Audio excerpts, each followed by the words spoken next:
Para sorpresa de nadie nos tocó el Atlético de Madrid en la semifinal de Copa. Es una buena noticia y una mala dependiendo de qué perspectiva o qué enfoque le des. Porque por una parte creo que a doble partido tenemos muchísimo más oportunidades de pasar. Porque es el rival más fuerte de los que quedaron en estas instancias. Y por otra es una putada porque afecta a las otras competencias, sobre todo a la liga, que ya sabemos que es la columna vertebral de nuestra temporada. Entonces ahí termina perjudicando y teniendo un impacto negativo porque suma 2 encuentros de alto rendimiento. Entonces todo depende de qué valores más, qué te guste más, qué te guste menos, pero lo que sí es un hecho es que tendremos que enfrentarlos. Eso sí, no hay cómo cambiarlo y va a ser un partido, bueno, van a ser 2 partidos, una eliminatoria muy reñida, muy interesante y creo que tenemos la capacidad necesaria para sacarlo adelante, pero también va a ser complicado, tenemos bajas y creo que Pedri no llegará para el primer partido, a lo mejor Rafinha puede que esté disponible, no lo sé, eso ya será momento de enfocarnos un poquito más en ello en la previa, que ya será la próxima semana. Ahorita tenemos muchos temas antes del partido contra el Mallorca, que es en unas horas. Me gustaría hablar de una información que les adelanto, es una mamada. O sea, sinceramente yo creo que no hay por dónde tomártelo en serio, no hay por dónde ver esto con algo de seriedad. Es muy complicado, pero me sorprende que viene de una persona que suele ser una fuente fiable en cuanto a información del Madrid, o que por lo menos tiene una cercanía, ¿sabes? Llamémoslo así, una afinidad con ese entorno, y es el de Ciro López, que hoy reveló, bueno, creo que fue ayer, fue hace unas horas, no estoy muy seguro, pero en estos días dijo que el Real Madrid en la temporada 27-28, o sea, la siguiente, o sea, de esta que viene en 2, ¿sabes? En 2 años el Madrid estaría pensando en Pedri, que en las últimas horas y en las últimas semanas han sonado 1000 nombres para el Real Madrid, que si Vitinha, que si Rodri, que si que si el otro, ya sabes. Ahora sí que ya no está Xavi Alonso, ahora sí van a traer mediocampistas, ¿no? Pero bueno, ese no es el tema. Lo importante es que Ciro suelta esta cosa, que para muchos podrá ser una tontería. Dentro de ese gremio me incluyo yo, porque realmente yo creo que no hay cómo sostener esta información. Primero, porque Pedri es muy culé. O sea, esto viene desde su familia. Su abuelo fundó una de las peñas en Canarias, creo, que es de donde él es. No sé si la fundó exactamente en esa zona, si su abuelo será de ahí, pero lo que sí estoy seguro es que su abuelo fundó una de las peñas, supongo que de las Canarias, porque de ahí es el bueno de Pedri, y actualmente su papá es el presidente de esa misma peña. Entonces ya viene de una tradición barcelonista, ya viene de ser culé de toda la vida. Pedri se hizo unas pruebas en el Real Madrid, inclusive el mismo Pedri dijo que al momento de ponerse la playera en Madrid algo no se sentía bien y que estaba agradecido y muy feliz de que lo rechazaran del Madrid, porque eso le dio la oportunidad del club de su vida, que es el Barça. Entonces Pedri no viene de la Masía, ya sabemos que lo fichamos por yo creo que la estafa del siglo, que fueron 5 millones fijos y algo más en variables de Las Palmas, que evidentemente creo que casi todas las variables se cumplieron, pero yo creo que ha sido el gran fichaje y yo creo que uno de los mejores en la historia del Barcelona. O sea, Pedri por una cantidad prácticamente de risa es una locura. Entonces no creció en la Masía, pero se siente como un jugador de casa, ¿no? O sea, se siente como uno de los nuestros, como si hubiese estado toda nuestra vida, porque es prácticamente perfecto para el Barcelona. Una fusión entre ese Xavi, Iniesta, y es que Pedri es locura y yo creo que va a terminar haciendo historia y marcando. Yo creo que ya hizo, pero yo creo que va a marcar un legado y va a dejar una huella prácticamente imborrable, que creo que muchos que crecimos viendo a Xavi Iniesta pensamos que ningún mediocampista iba a llegar tan siquiera a sentarse en su mesa por un largo tiempo. Y mira, unos cuantos años después, unas cuantas generaciones después, llega un tal Pedri. Y creo que en estos momentos se está posicionando como uno de los mejores jugadores en esta generación. Va a terminar, o yo espero que termine siendo una figura, un emblema del barcelonismo. Yo creo que a su corta edad ya lo está haciendo, pero realmente para mí Pedri es sinónimo de barcelonismo, ¿sabes? O sea, Pedri es igual a la Masía, Pedri, y eso que no estuvo, pero creo que representa muy bien los valores y todo lo que es el Barça. O sea, Pedri es igual a Barça, Pedri es igual a culé, Pedri es igual a azulgrana, Pedri es igual a todo lo bueno que representa nuestro escudo. Así que, ¿qué más se puede decir, no? Él ya lo ha dejado claro y creo que no, es normal también que esté en la mira de muchos equipos. Supongo que al París, al City, a todos les gustaría tener a Pedri. O sea, literalmente Pedri sería titular en cualquier equipo del mundo. O sea, es el mejor en su posición y uno de los mejores del mundo. Entonces, es evidente, ¿no? Creo que si tú le preguntas al París, a Luis Enrique, o vas al Manchester City con Guardiola, pues yo creo que te dirían que sí. Evidentemente en el Madrid también.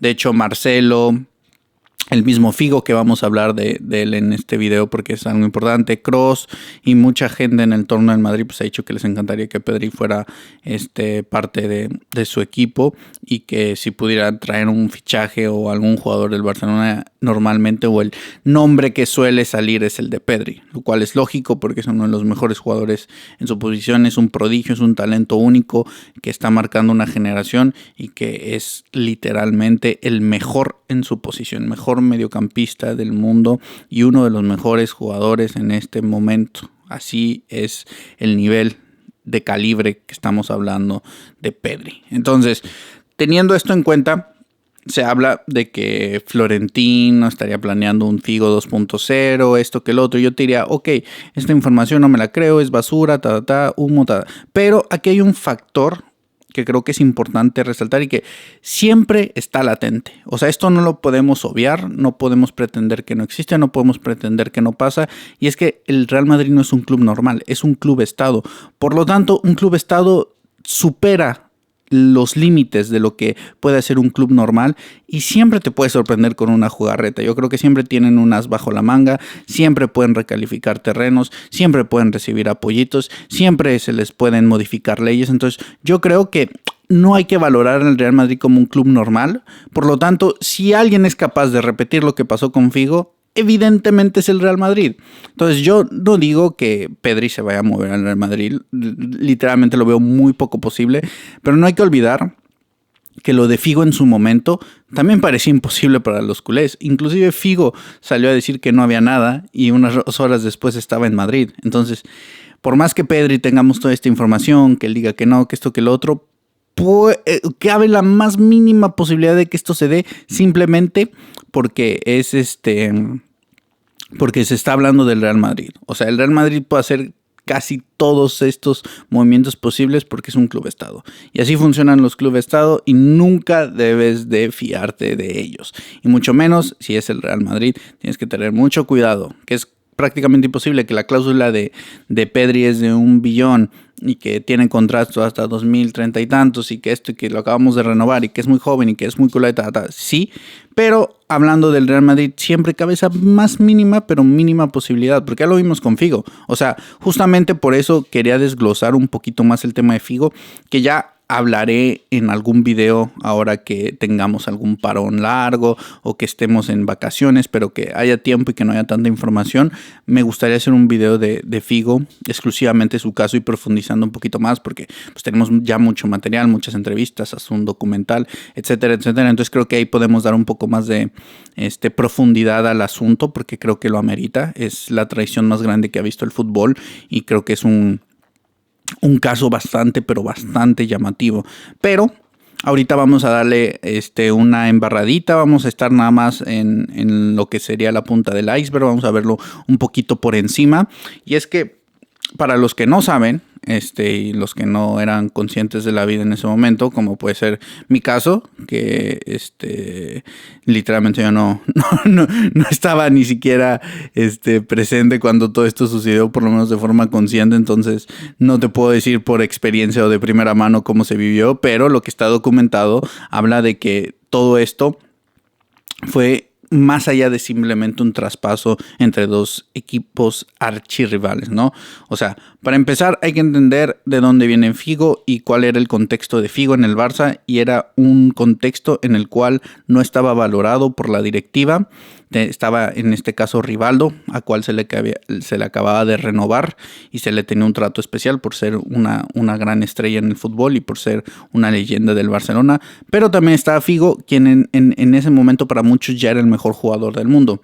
Y al ver la renovación y el contrato que tenía Rivaldo, evidentemente yo creo que por lógica y también por justicia, pues Figo quería algo similar para él, pero no se le dio.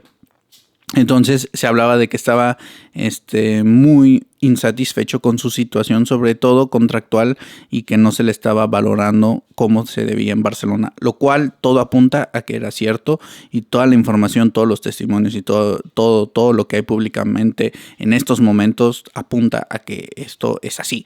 Entonces ahí el Barça ya le estaba cagando, y esto no es para justificar a Figo, pero hay que poner toda la información y todo lo que existe sobre la mesa, porque también su traición, yo creo que no hay justificación para irte del Barça al Madrid siendo quien eres. O sea, creo que ahí sí pues la super cagó, por eso es considerado Judas por muchos y un traicionero al Barça. O sea, creo que eso no, una cosa no quita la otra. O sea, que ahí se equivocó, sí, pero el Barça también tiene algo de responsabilidad, y en ese momento la directiva no estaba actuando bien. Eso es también una realidad. No podemos tapar el sol con un dedo, hay que ser totalmente, o intentar por lo menos ver la información de forma más objetiva. A mí también me duele, o sea, con la bufanda del Barça, pues todos saben, o sea, el canal se llama Dante Culé, ¿sabes? O sea, es evidente de qué equipo soy, pero también es importante que no satanicemos o que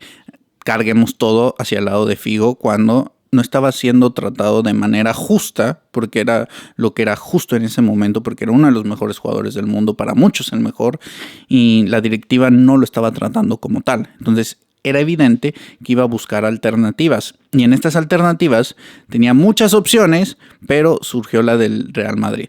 Y en este caso, ahí yo creo que ya es lo que la cagó Figo, aunque vemos que hubo dos personajillos ahí que lo envolvieron en esta situación, pero sí tiene su responsabilidad Figo, aunque después se arrepintiera, esto y lo otro, ya sabes. Es todo un tema.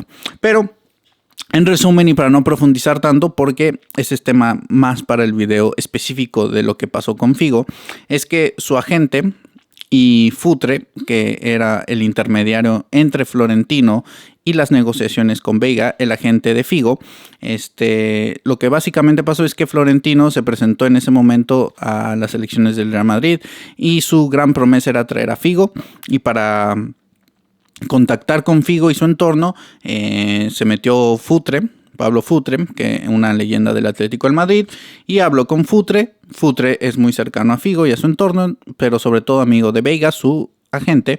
Entonces habla con Veiga, se supone, y aquí pasan muchísimas cosas, pero que no se logra dar al principio. Después ya se habla de una comisión muy alta de 6 millones más o menos, que en ese momento, en esa época es muchísimo dinero, y además no estaban muy acostumbrados a las comisiones para los agentes. Entonces esta era otra época del fútbol, también eso es importante recordar. Es importante recordar que estás en las épocas de los principios de los 2000, finales de los 90. Hay que tener eso muy presente. Entonces eso influye.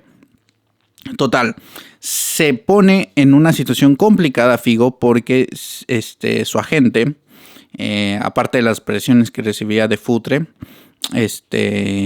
para que Figo llegase al Madrid y fuera parte del proyecto de Florentino.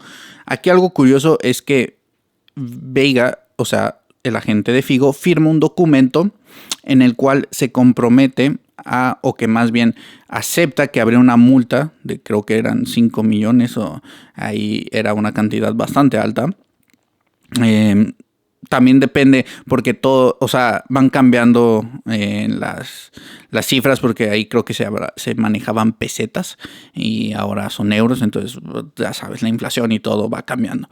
El punto es que era una millonada, y cuando Figo se retrata, así ya no quiere ir al Madrid, se está retractando y todo. Resulta que su agente había firmado este documento y pues quedó entre la espada y la pared y terminó llegando al Real Madrid.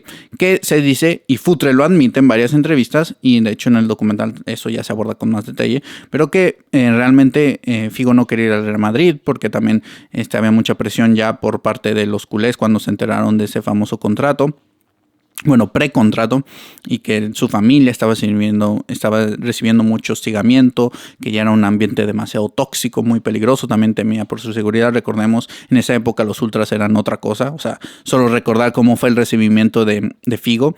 Y es cierto que en varios podcasts, sobre todo el de Iker, que me lo eché hace poco, pues también Figo habla de esa época y un poco como que no termina a ser 100% honesto de cuál es su sentimiento, si es culé, si es madridista, pero por los gestos, por la información que hay por ahí, yo creo, o sea, eso ya es mi opinión personal, yo creo que en realidad Figo es más culé que merengue, pero ahorita ya es muy tarde y ya se le ha hecho demasiado daño a su relación con el barcelonismo, que ahorita pues ya sería como de, güey, o sea, vas a admitir que en realidad tu mejor momento como futbolista y tu corazón es más azulgrana que blanco, pero pues la afición del Real Madrid es la única que te queda como soporte, ¿sabes? Los únicos que te respaldan ahorita, pero ahora toda esta situación pues ya se hace un cagadero. Entonces eso no es lo importante. ¿Qué es lo importante de toda esta historia y por qué doy este contexto muy rápido, y muy breve y muy por encima? Porque hay muchísimos más detalles, pero el punto es que más o menos así se dio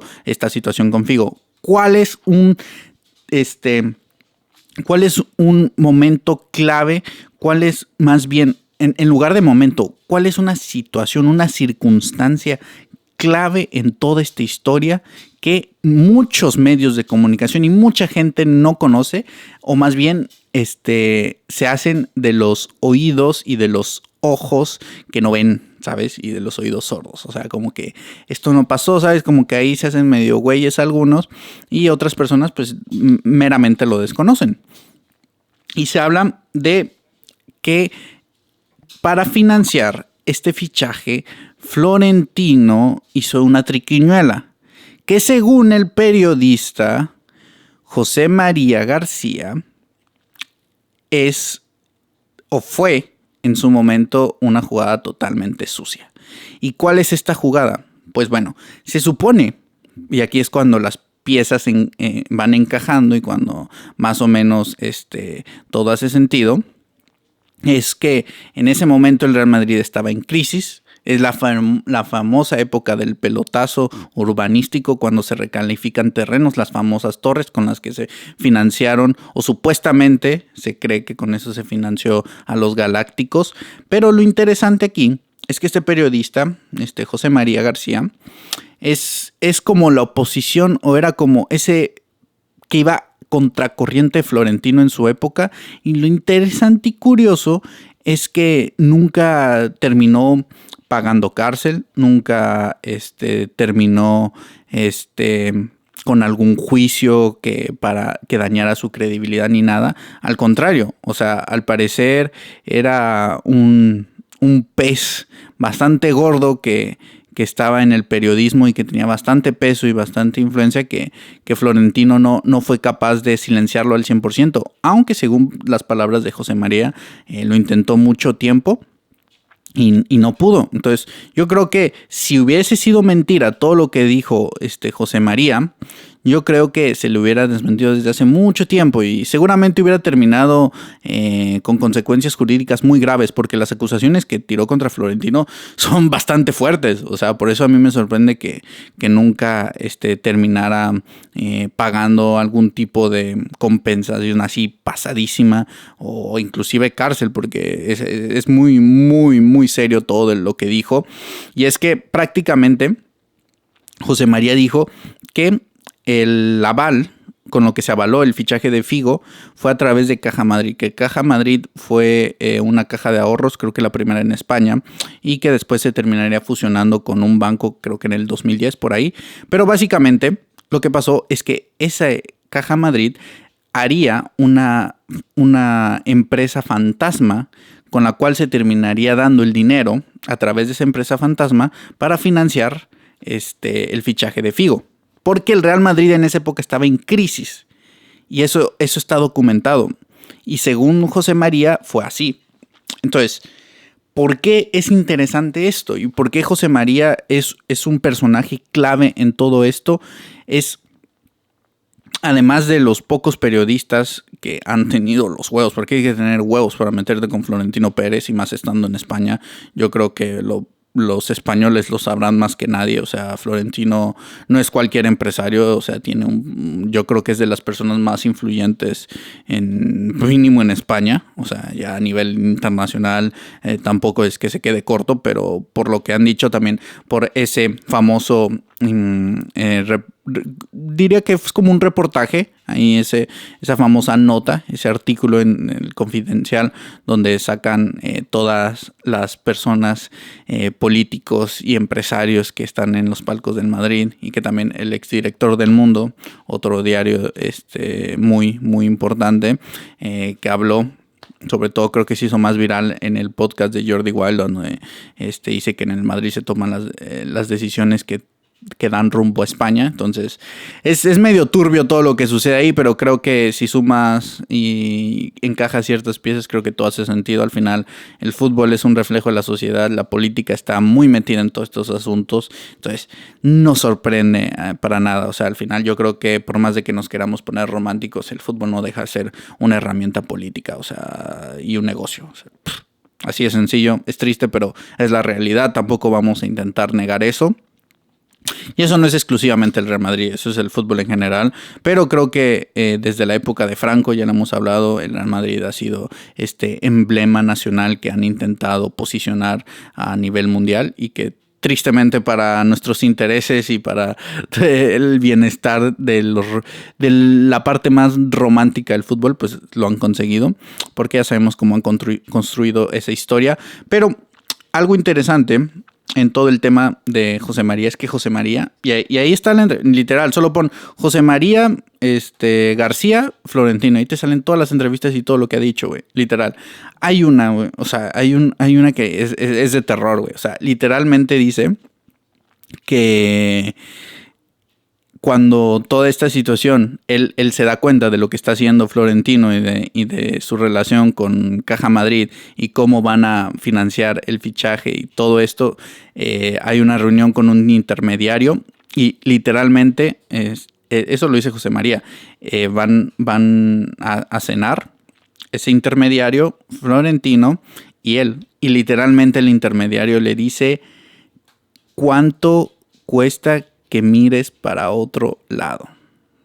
O sea, literalmente le dice: ¿cuánto cuesta para que te hagas güey? ¿Cuánto cuesta para que no estés investigando eso? Y según José María, que también le dijo todas las verdades a Florentino y que le sorprendió que Florentino no reaccionara. Además de que dice que Aznar, quien fue presidente del gobierno, se dice que le comentó de que había que ayudar al Real Madrid. Y todo eso son palabras de José María. Y repito, José María se ha bancado y se ha hecho bastante eco de esta información, porque no son cualquiera, o sea, no son acusaciones así blanditas, güey, son graves, son peligrosas. Entonces, más allá de toda esta historia y de lo de José María, Figo y todo el fichaje, a lo que voy con todo esto es que es para darnos cuenta del poder que tiene el Real Madrid y la influencia que puede llegar a tener en diferentes esferas de todo. O sea, es un club estado por todas estas razones, por todo esto que ha pasado, y creo que cuando se habla de que se pueda repetir lo de Figo, yo lo veo poco probable, pero si algún equipo lo puede repetir, es literalmente solamente, y creo que el único, es el Real Madrid. Porque juega con otras reglas, ya hemos visto y hemos puesto mil y un ejemplos. Entonces, yo sé que esto puede resultar incómodo para muchos madridistas, pero ahí está la información. Ustedes pueden buscarla, pueden documentarse, informarse de todo esto y sacar sus propias conclusiones. Aquí estamos exponiendo solo una perspectiva que creo que es la que, por lo menos a mi entender, hace más sentido. Ya veremos qué sucede en el futuro con Pedri. Yo creo que se va a quedar en el Barça y que simplemente esto es humo, ya medidas un poco desesperadas para mantener algo de relevancia al bueno de Tito Floren, pero eso ya no es asunto mío, la verdad. No me interesa mucho lo que esté pasando en el Madrid. Lo único que me interesa es cuando afectan al Barcelona, cuando afectan nuestros intereses, cuando se meten en nuestro territorio, pero tristemente casi siempre, en muchas ocasiones, eso es lo que sucede y por eso estamos aquí comentando esa información. Pero ya en algún momento yo creo que hablaremos un poquito más con detalle y más a profundidad de todo el tema Figo, porque da mucho para qué hablar, pero mucho, y sobre todo la imagen de José María García es impresionante. O sea, qué huevos tenía ese señor, o sea, de verdad, qué huevos, güey, qué huevos. Inclusive se habla de que hizo una entrevista que se supone que iba a salir en televisión pública y que al final la terminaron censurando por todas las cosas que decía. O sea, un capo por lo menos en la información pública que hay de las cosas que él ha hecho y que ha dicho. O sea, tiene todo mi respeto por esa parte, y esperemos que haya más periodistas y más gente que alce la voz como él. O sea, literalmente creo que es necesario en todos los aspectos, no solo en el fútbol, pero ahorita como estamos enfocados un poquito más en el tema de los posibles fichajes del Madrid, y que esto y que lo otro y lo que pasó con Figo, pues creo que es un poquito un tema más tranquilo, mucho más de relax, pero que esto lo trasladas a cosas muchísimo más serias y se te parte el corazón, hermano. Es terrorífico y es muy triste la realidad de este mundo. Así que aquí estaremos. Ya mañana juega nuestro Barcita. Esperemos que saquemos los 3 puntos contra el Mallorca y aquí estaremos en el postpartido.